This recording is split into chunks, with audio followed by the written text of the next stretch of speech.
لیکن اس کے باوجود بھی جب انسان کو سعادت جب بلا رہی ہوتی ہے، سعادت اس کا پیچھا کر رہی ہوتی ہے، تو پھر وہ بچ نہیں پاتا۔ البتہ اس کے لیے شرط یہ ہے کہ اس کا دل پاک ہونا چاہیے، اس کی فکر پاک ہونی چاہیے، طیب و طاہر ہونا چاہیے اس کو۔ وہ افراد جو زہیر کے ساتھ تھے، یہ سارے افراد جب زہیرقین امام حسین صلی اللہ علیہ وسلم سے ملحق ہو گئے ہیں تو بہت سارے افراد بھاگ گئے تھے وہ جگہ چھوڑ کر کے۔ اصلا کوفے کی طرف آتے تو انکوائری پوٹ اپ ہو جاتی، ان کے اوپر پھنستے، پوچھ تاچھ ہوتی۔ تو اس وجہ سے اپنی جان بچانے کے لیے، اپنے آپ کو انکوائری سے بچانے کے لیے یہ سب شام بھاگ گئے تھے۔ شام میں جا کر کے ان لوگوں نے انجان بن کر کے، مسافر بن کر کے کرائے کے اوپر کچھ کمرے اور گھر وغیرہ لے رکھے تھے جہاں پہ اپنی زندگی گزار رہے تھے۔ انہی فراریوں میں سے ایک کا کہنا ہے، شام میں ایک بازار تھی، اس بازار میں ایک کمرہ تھا جہاں سارے اکٹھا ہوا کرتے تھے، میٹنگ ہوتی تھی۔ تو کچھ لوگ جو انہیں جانتے تھے کہ یہ زہیر کے ساتھی ہیں، انہوں نے واقعہ کربلا کے بعد زہیر کے ساتھیوں سے، انہی فراریوں سے پوچھا تھا کہ زہیر کا ماجرا کیا تھا، کیسے زہیر عثمانی سے حسینی ہو گئے، علوی ہو گئے تھے۔ تو اس فراری کا کہنا یہ ہے کہ ہم لوگ زہیر کے ساتھ تھے، حسین ابن علی کا خیمہ اس طرف تھا، ہم لوگوں کا خیمہ اس طرف تھا، مجبوری تھی، یعنی اس کے علاوہ کوئی دوسرا راستہ ہی نہیں تھا، مجبوراً ہمیں آمنے سامنے خیمہ لگانا پڑا۔ ہم سب لوگ کھانا کھانے کے لیے بیٹھے تھے، کھانا کھا ہی رہے تھے کہ امام حسین علیہ السلام کا میسنجر، ان کا پیک، ان کا ایلچی آتا ہے، آنے کے بعد سے سلام کرتا ہے، سلام کر کے زہیر کو خطاب کر کے کہتا ہے کہ فرزند رسول ابا عبداللہ الحسین تم سے ملنا چاہتے ہیں، تم کو بلا رہے ہیں۔ جیسے ہی ہم سبھی لوگوں نے یہ جملہ سنا، وہ لقمہ جو ہم لوگوں کے ہاتھ میں تھا، اتنا یہ جملہ بار گزرا ہم لوگوں کے مزاج کے اوپر، اتنا برا لگا ہم لوگوں کہ وہ لقمہ جو ہاتھوں میں تھا وہ ہم لوگوں نے واپس رکھ دیا، وہ ہم لوگوں کے منہ میں نہیں گیا لقمہ۔ اس کے بعد تعجب سے ہم سب لوگ بے انتہا تعجب میں تھے، ہم لوگوں نے سر جھکا لیا اپنا، سوچنے لگے کہ یہ کیا ہو رہا ہے۔ یہی وہ موقع تھا جب زہیر کی بیوی دلہم، کیونکہ وہ بھی وہیں پہ تھی، اس نے بھی اس بات کو سنا، دیکھا کسی نے کوئی جواب نہیں دیا ہے تو کہتی ماشاءاللہ فرزند رسول بلا رہا ہے، زہیر تم اس کی آواز پر لبیک نہیں کہہ رہے ہو؟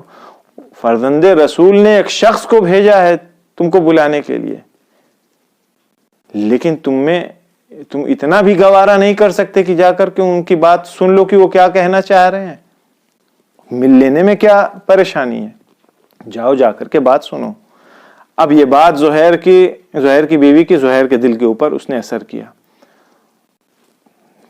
آ کر کے امام حسین صلی اللہ علیہ وسلم سے ملاقات کیا۔ تاریخ میں کچھ نہیں لکھا ہے کہ امام حسین نے زہیر سے کیا کہا، اور بہت مختصر سی، شاید 1 منٹ یا اس سے کم زیادہ کی ملاقات تھی۔ تاریخ میں موجود نہیں ہے کہ امام حسین نے کیا کہا، لیکن وہی زہیر جو پہلے ملنا نہیں چاہ رہے تھے، اب جب خیام حسینی سے باہر نکل کے آئے ہیں تو حشاش بشاش مسکراتے ہوئے، ہنستے ہوئے چہرے کے ساتھ اپنے خیمے میں آتے ہیں۔ آنے کے بعد سے کہتے ہیں کہ میرا خیمہ خیام حسینی کی طرف نصب کر دیا جائے، اور تم میں سے جو ہمارے ساتھ چلنا چاہتا ہے چلے، ورنہ تم لوگوں کی مرضی۔ اب اپنی بیوی دلہم سے خطاب کر کے کہتے ہیں کہ تم آزاد ہو، تم آزاد ہو، اپنے رشتہ داروں کے پاس، اپنے گھر والوں کے پاس تم چلی جاؤ، ان سے جا کر کے ملحق ہو جاؤ، کیونکہ میں یہ نہیں چاہتا کہ میری طرف سے، میری جانب سے تم کو کوئی دکھ اور تکلیف پہنچے۔ اس کے بعد جناب زہیر امام حسین علیہ السلام کے پاس چلے جاتے ہیں، عاشور کے دن شہید ہوتے ہیں۔ تاریخ میں ملتا ہے کہ جناب زہیر ابن قین شہادت کے وقت ان کی عمر امام حسین علیہ السلام سے زیادہ تھی،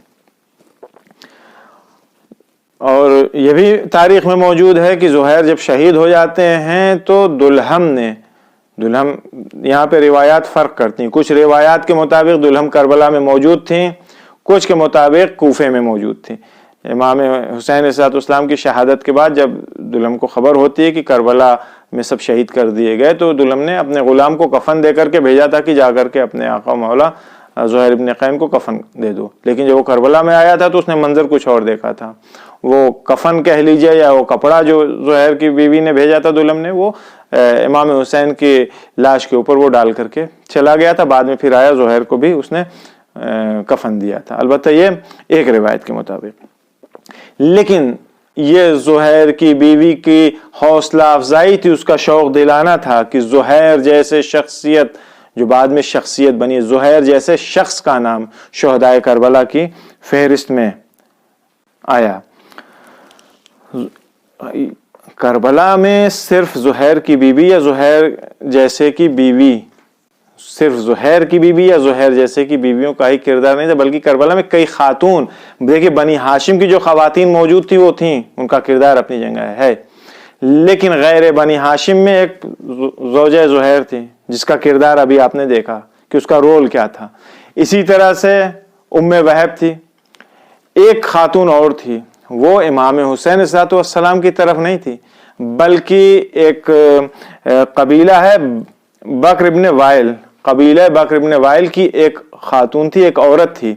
یہ اس کا شوہر ابن سعد کے لشکر میں سپاہی تھا۔ جب اس نے عاشور کے دن دیکھا ہے کہ ابن سعد کے سپاہیوں نے خیام حسینی کے اوپر حملہ کر دیا ہے اور خواتین کی بنات رسول کی چادروں کو چھین رہے ہیں، یہ وہ موقع تھا جب اس عورت کی غیرت جاگی ہے۔ اس نے اپنے ہاتھ میں تلوار لیا، آ کر کے خیام حسینی کے اوپر تلوار رکھ کے کھڑی ہو گئی۔ اس کے بعد ایک فریاد بلند کرتی ہے، ایک آواز بلند کرتی ہے، کہتی ہے کہ اے آل بکر ابن وائل کے لوگوں، تمہاری غیرت کو کیا ہو گیا ہے؟ تم لوگ زندہ ہو اور یہ نانجیب آل رسول کی بیٹیوں کی چادریں چھین رہے ہیں۔ اللہ اکبر۔ اس طرح کی خواتین موجود تھیں کربلا میں۔ جناب زہیر ابن قین یہ رائٹ ونگ کے کمانڈر تھے، امام حسین علیہ السلام کی جو فوج تھی اس میں جناح راست رائٹ ونگ کے کمانڈر تھے۔ قیام کربلا میں خود اتنے، چونکہ جناب زہیر خطیب بھی تھے، شاعر بھی تھے، فی البدی رجز اور اشعار کہنے کی بھی صلاحیت ان کے اندر تھی، بہترین خطیب بھی تھے۔ آپ کی خدمت میں یہیں پہ ایک بات عرض کروں، روایات میں ملتا ہے کہ اگر کوئی انسان ایک منٹ، ایک لمحے کے لیے، ایک لمحہ، ایک سیکنڈ کا غور و فکر ہزاروں سال کی عبادت سے برتر اور بالاتر ہے۔ جناب حر ہوں یا جناب زہیر ابن قین، ان لوگوں نے اپنی تقدیر ایک لمحے میں، ایک سیکنڈ میں چینج کیا ہے، یعنی وہی حقیقی معنی میں صحیح طریقے سے غور و فکر جو کیا ہے اس نے زندگی چینج کر دیا۔ جناب حر نے بھی غور و فکر کیا، جناب زہیر نے بھی غور و فکر کیا، لمحے بھر کے لیے اس نے ان کی زندگی چینج کر دیا۔ جناب زہیر ابن قین کی جناب حر سے پہلی ملاقات عذیب الحیجانات میں ہوئی تھی، جہاں پہ حر نے امام حسین علیہ السلام کو روکا تھا آگے بڑھنے سے۔ سب سے پہلی جنگ یہ وہ جگہ تھی جہاں پہ امام حسین علیہ السلام نے، جب حر نے روکا ہے، حر پیاسا تھا، پانی پلایا اس کو، اس کے لشکروں کو، سب کو روکا ہے، تو امام حسین علیہ السلام نے ایک خطبہ ایراد فرمایا تھا۔ اس خطبے میں معروف جملہ ہے، آپ نے سنا ہوگا اس جملے کو، عاشور کے دن بھی امام حسین علیہ السلام نے دوبارہ اس جملے کی تکرار کیا تھا کہ انی لا اری الموت الا سعادا ولا الحیات مع الظالمین الا برما، کہ میں موت کو اس حالت میں، انی لا اری الموت الا سعادا، میں اس حالت میں جو موت اگر مجھے نصیب ہوگی یہ سعادت اور خوشبختی کے علاوہ میرے لیے کچھ نہیں ہے، لیکن ولا الحیات مع الظالمین، لیکن ظالموں اور ستمکاروں کے ساتھ زندہ رہنا یہ ہمارے لیے ننگ ہے، رسوائی ہے، خاری ہے، ہمارے لیے خفت ہے ہماری نگاہ میں۔ یہ وہ موقع تھا جب زہیر ابن قین کھڑے ہوتے ہیں، کھڑے ہو کے اصحاب حسینی سے خطاب کر کے کہتے ہیں کہ تم لوگ کچھ کہو گے یا میں کہوں؟ سب نے ایک ساتھ ایک آواز میں کہا کہ نہیں زہیر آپ کہیے، آپ کو جو کہنا ہے۔ زہیر کھڑے ہوتے ہیں، زہیر نے خطبہ دیا، خداوند عالم کی حمد کیا، رسول اسلام پر درود بھیجا، اس کے بعد خطاب کر کے کہتے ہیں کہ اے فرزند رسول خدا، اے ابا عبداللہ الحسین، میں صراحت کے ساتھ اس بات کو کہہ رہا ہوں کہ ہم نے آپ کی بات کو سنا ہے، آپ کی بات نے ہمارے دلوں کے اوپر اثر کیا، اور ایسا اثر کیا ہے کہ اگر یہ دنیا ہمیشہ باقی رہے اور ہم اس دنیا میں ہمیشہ باقی رہیں، اس کے باوجود بھی آپ یقین رکھیے فرزند رسول کہ آپ کا جملہ اتنا تاثیر گزار ہے، آپ کے جملے نے اتنا اثر کیا ہے ہمارے دلوں کے اوپر کہ ہم ایسی دنیا کو لات مارنے کے لیے تیار ہیں، ایسی دنیا سے پشت کر لیں گے۔ اور خالی یہی نہیں، پشت کر لیں گے، ہم آپ کے ساتھ شہید ہوں گے۔ ہم آپ کے ساتھ شہید ہونا پسند کرتے ہیں اس دنیا کے مقابلے میں۔ ہم آپ کے دشمنوں سے اپنے جسم کے آخری قطرے خون تک آپ کا دفاع کریں گے، آپ کے دوستوں کے، آپ کے چاہنے والوں کی مدد اور نصرت کریں گے۔ خطاب یعنی خطبہ دے رہے ہیں، پھر فرماتے ہیں خطبہ دیتے دیتے کہ اے حسین ابن علی، ہم کو اجازت دیجئے۔ اسی وقت جب حر نے لجام فرس پر ہاتھ ڈالا تھا، روکا تھا، ہم کو اجازت دیجئے کہ ابھی ہم اپنے اسلحے اٹھا لیں اور یہ جو بے جان، بے رمق، بے حیا افراد آئے ہیں، انہیں ہم ابھی تہہ تیغ کر دیتے ہیں۔ یہ جنگ بہت آسان ہے اس جنگ سے جو آنے والے دنوں میں ہمیں کرنی پڑے گی۔ لیکن امام حسین صلی اللہ علیہ وسلم نے روک دیا تھا۔ شب عاشور نماز مغرب کے بعد جب سرکار سید الشہداء نے چراغ خاموش کر دیا تھا، بجھا دیا تھا، کہا تھا جس کو جانا ہو چلا جائے، تم سب لوگوں کے اوپر سے میں نے بیعت اٹھا لیا ہے، تم لوگ چلے جاؤ، یہ ہمارے خون کے پیاسے ہیں، انہیں تمہاری جان سے کوئی مطلب، تم لوگ چلے جاؤ یہاں سے۔ اس وقت بھی جناب زہیر ابن قین نے کہا تھا کہ اے حسین ابن علی، خدا کی قسم میری آرزو ہے، میری خواہش یہ ہے کہ میں میدان جنگ میں قتل کیا جاؤں، اس کے بعد مجھے زندہ کیا جائے، پھر میں آپ کی طرف سے جنگ کروں، پھر مجھے قتل کیا جائے، یہاں تک کہ اے حسین ابن علی مجھے 1000 بار قتل کیا جائے، 1000 بار زندہ کیا جائے، لیکن اے فرزند زہرا، لیکن اے یوسف زہرا، ہم آپ کا ساتھ چھوڑنے والے نہیں ہیں، ہم آپ کا دفاع کریں گے، آپ کے بچوں کا، آپ کے خانوادے کا دفاع کریں گے، ہم دشمنوں کے حملوں سے ان کو حفاظت کریں گے۔ زہیر ابن قین کو امام حسین علیہ السلام نے اجازت دیا تھا جنگ کی، ظہر عاشورہ کے پہلے، عاشور کے دن ظہر سے پہلے آتے ہیں، جنگ کے لیے اجازت مانگتے ہیں، میدان میں پہنچتے ہیں اجازت لے کر کے، رجس پڑھتے ہیں، دشمنوں کے اوپر حملہ کرنا شروع کیا، شدید جنگ کیا، کم سے کم 20 ظالموں کو واصل جہنم کیا۔ اسی اثنا میں نماز ظہر کا وقت ہوتا ہے، پلٹ کر کے واپس آتے ہیں امام حسین صلی اللہ علیہ وسلم کی خدمت میں۔ نماز کی خواہش تھی، نماز خوف تھی، نماز خوف میں ایک رکعت نماز جماعت سے پڑھتے ہیں کچھ لوگ، دوسرے لوگ حفاظت کرتے ہیں، پھر وہ دوسرے لوگ دوسری رکعت میں شریک ہوتے ہیں، یعنی ایک رکعت کی جماعت ہوتی ہے۔ سعید اور زہیر امام حسین علیہ السلام کے سامنے کھڑے ہوتے ہیں، تیر باران ہوتی ہے دشمن کی طرف سے۔ سعید کے جسم پر اتنے تیر لگے تھے کہ جیسے ہی نماز ختم ہوتی ہے سعید زمین کے اوپر، لیکن زہیر ابن قین ابھی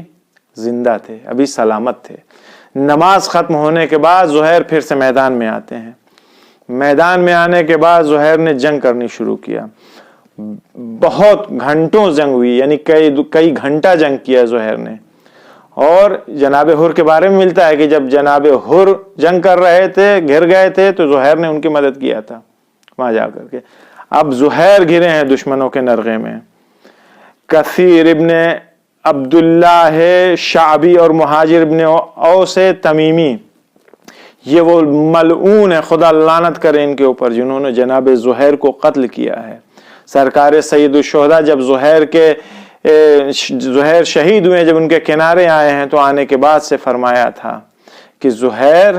ہم بھی تمہارے پیچھے پیچھے آ رہے ہیں اپنے جد سے ملاقات کرنے کے لیے۔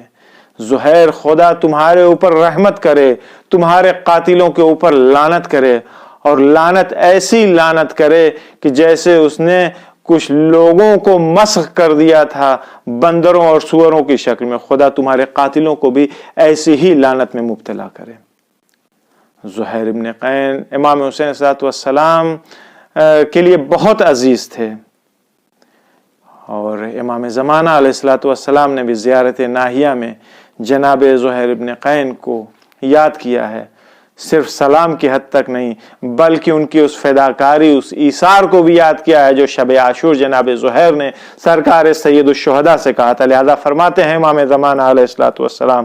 السلام علی زہیر ابن القین البجلی القائل للحسین وقد اذن له في الانصراف لا والله لا يكون ذلك ابدا اترك ابن رسول الله اسيرا في يد العداء وانجو لا اراني الله ذلك اليوم. امام زمانہ علیہ الصلوۃ والسلام نے بھی خراج عقیدت پیش کیا ہے. انا للہ و انا الیہ راجعون.